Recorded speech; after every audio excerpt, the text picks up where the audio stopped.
Bonjour, bienvenue sur ma chaîne Une envie, une enveloppe. Donc comme je vous en avais parlé, je vais vous montrer comment établir votre budget sur la base du budget base 0. Donc on va prendre une famille type. Monsieur et madame sont mariés, ils sont salariés tous les deux, ils ont 2 enfants et un animal de compagnie.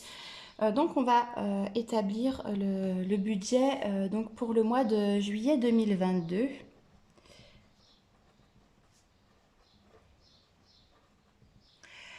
Donc en fait la première chose qu'on va faire c'est déjà de savoir combien on a au niveau de nos revenus. Donc monsieur touche 1400 € et 89 centimes. Madame gagne un petit peu mieux que monsieur pour une fois. Elle touche 1552,96. Comme je vous ai dit, ils ont 2 enfants, donc ils touchent les allocations familiales de 131,55 €. Donc c'est ici qu'il va falloir marquer si vous percevez une pension alimentaire, un revenu locatif, potentiellement un second revenu parce que vous êtes VDI ou des choses comme ça. En fait, tout ce qui est revenu qui va rentrer sur votre compte, il faudra le mettre ici. Donc là, on a un total de 3085,40 €. Ensuite, on va regarder nos dépenses fixes. Donc c'est là où c'est important d'éplucher vos relevés de compte sur 2 voire 3 mois, peut-être même mieux si jamais il se peut que vous ayez des dépenses finalement qui interviennent de manière ponctuelle mais régulière. Donc là, on va partir sur la mutuelle. Monsieur paye une part complémentaire, madame, sa mutuelle qui est prise en compte à 100% pour elle et ses enfants. Donc monsieur paye 30,43 €. Ensuite, nous allons avoir les assurances voitures.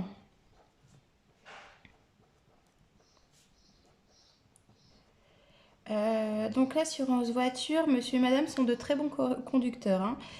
Bonus au maximum, monsieur paye 45,43 € et madame 42,96 €. À cela va s'ajouter les abonnements pour les téléphones portables.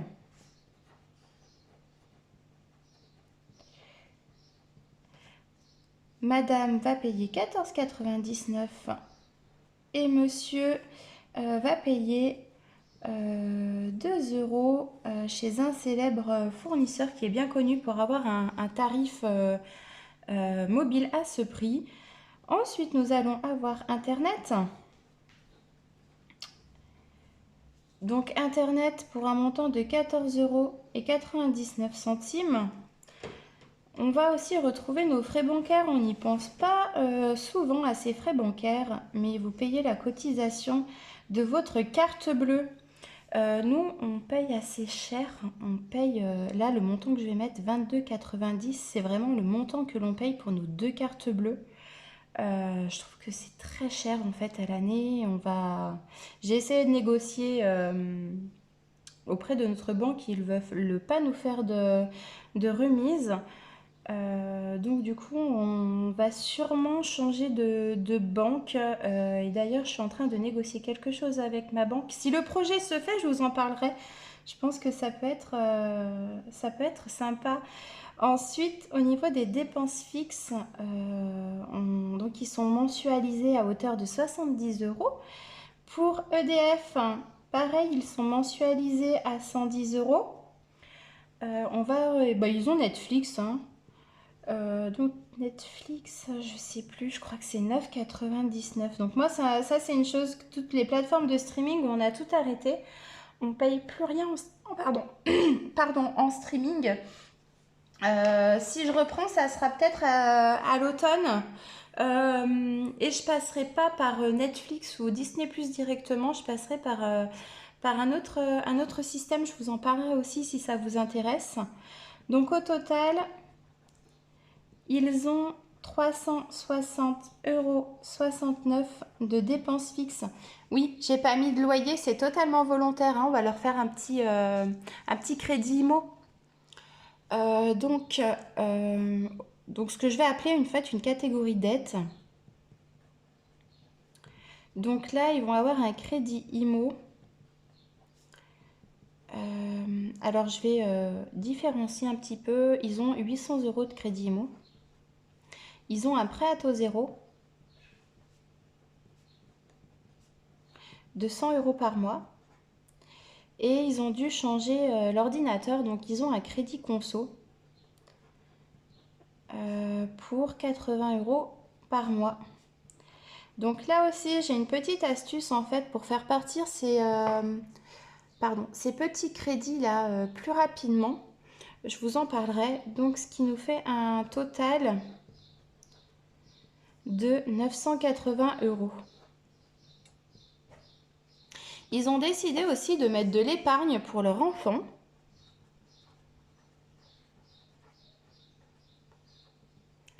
Donc pour l'enfant 1, ils mettent 30 €. Et pour l'enfant 2, c'est pareil. Pas de jaloux. Moi, c'est là en fait dans cette catégorie épargne que je vais mettre en place mon fonds de secours. Donc je vais vous le mettre ici. Parce que même si c'est du court terme, et ben c'est quand même de l'épargne. Donc moi, psychologiquement, j'aime bien me dire que j'ai aussi une autre épargne. Donc je mets 70 € par mois dans mon fonds de secours. Parce que moi je le mets ici parce que mon fonds de secours me sert pas pour le mois en fait. C'est vraiment sur une épargne sur du... en fait, on va dire c'est de l'épargne sur du moyen terme. Comme je vous avais parlé de mon lève-linge qui m'a lâché, bah voilà, c'est pour parer en fait à des imprévus tels que celui-là.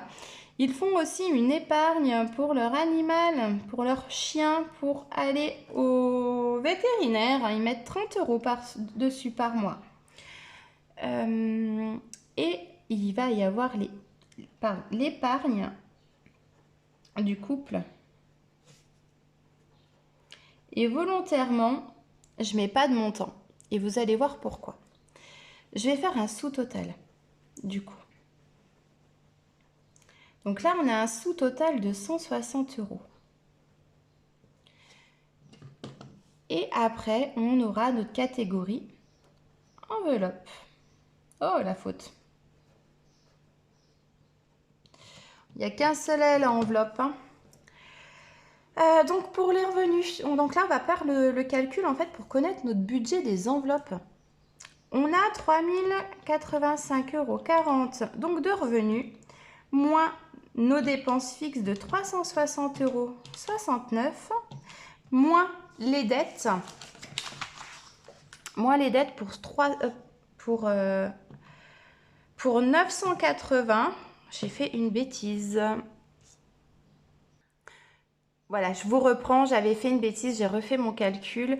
Donc je vous disais les revenus, moins les dépenses fixes, moins le montant total des dettes, moins les épargnes. Donc le sous-total des épargnes, il va rester pour les enveloppes 1584,71 €. Donc les enveloppes, comment on va répartir ça.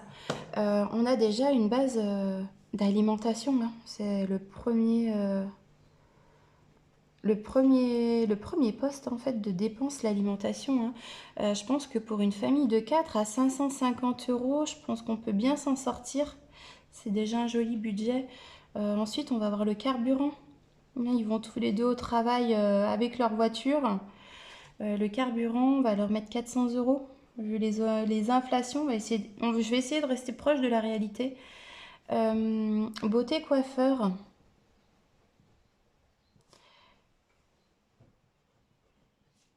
Donc, on va mettre 50 € pour la beauté coiffeur. On va faire une enveloppe santé aussi. Hein. C'est important de pouvoir, entre guillemets, anticiper une dépense santé, hein. On n'est pas à l'abri d'une consultation chez le généraliste. Donc on va mettre 80 euros. Et puis des médicaments qui ne sont pas remboursés par la Sécu. On a aussi une enveloppe loisir, un resto. Donc pour un montant de 110 euros. Une catégorie habillement.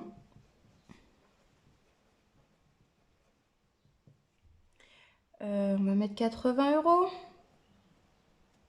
C'est les soldes, hein, c'est pour ça que je mets si peu. Une partie d'hiver, hein, on va mettre 40 euros par mois. Voilà. Donc, ce qui nous fait un total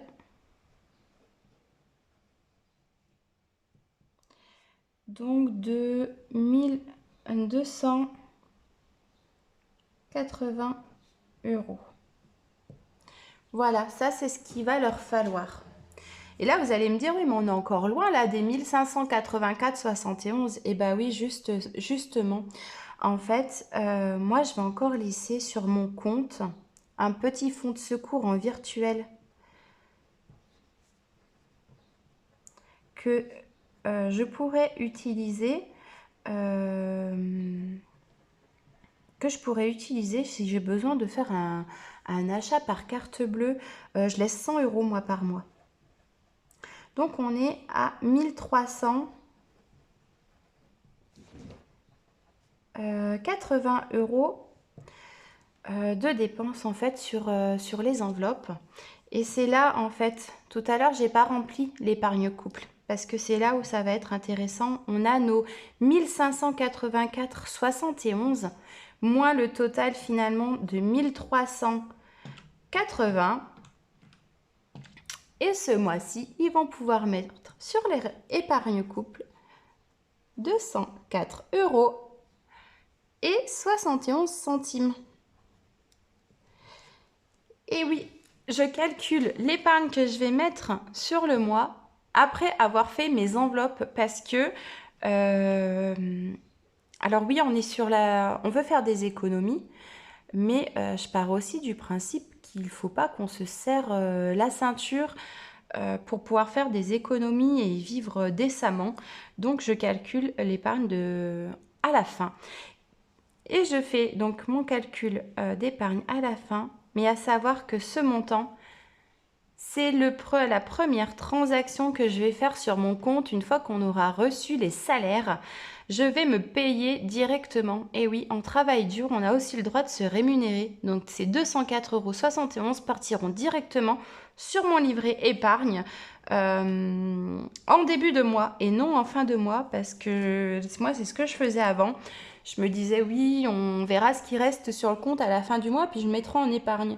Et oui, sauf que, en fait, comme ça, je mettais jamais d'argent de côté. Et là, eh ben, ça y est, j'arrive à mettre de l'argent de côté tous les mois en appliquant cette méthode. Ah, je suis désolée, j'ai mon fils qui me parle, qui me regarde avec ses yeux de merlan-frit, là. Donc voilà, ces 200 euros, c'est votre gratification. Il faut la prendre et la mettre tout de suite sur votre compte. J'espère avoir été assez proche de la réalité sans que ça soit vraiment quelque chose que vous pensez un peu irréalisable, hein, ce schéma-là. Je serais intéressée de savoir pour le budget alimentation combien vous dépensez pour une famille de 4 parce que nous donc on est 3 comme je vous ai dit et à 3 j'ai mis un budget de 400 euros et ce mois-ci c'est un peu ric-rac. Je ne sais pas si je vais pas aussi augmenter le poste alimentation et j'ai prévu d'augmenter le poste carburant. Sachant que logiquement, je devrais avoir une carte essence par mon employeur d'un montant, si je ne me trompe pas, d'un montant de 50 euros. Donc ça permettra déjà de, entre guillemets, souffler un petit peu et de payer la moitié d'un plein pour mon véhicule. N'hésitez pas à me faire part de vos remarques, de savoir si ça vous a aidé, si ça vous a éclairé. voilà, j'aimerais vraiment savoir, connaître en fait votre opinion sur cette vidéo. En tout cas, j'espère qu'elle vous aura aidé à y voir un petit peu plus clair et de pouvoir budgéter pour celles qui commencent au mois de juillet de la manière la plus facile en fait. Pour moi, c'est vraiment ça qui est le plus simple. Voilà, je vous remercie en tout cas d'avoir regardé ma vidéo. Je vous dis à bientôt. Salut!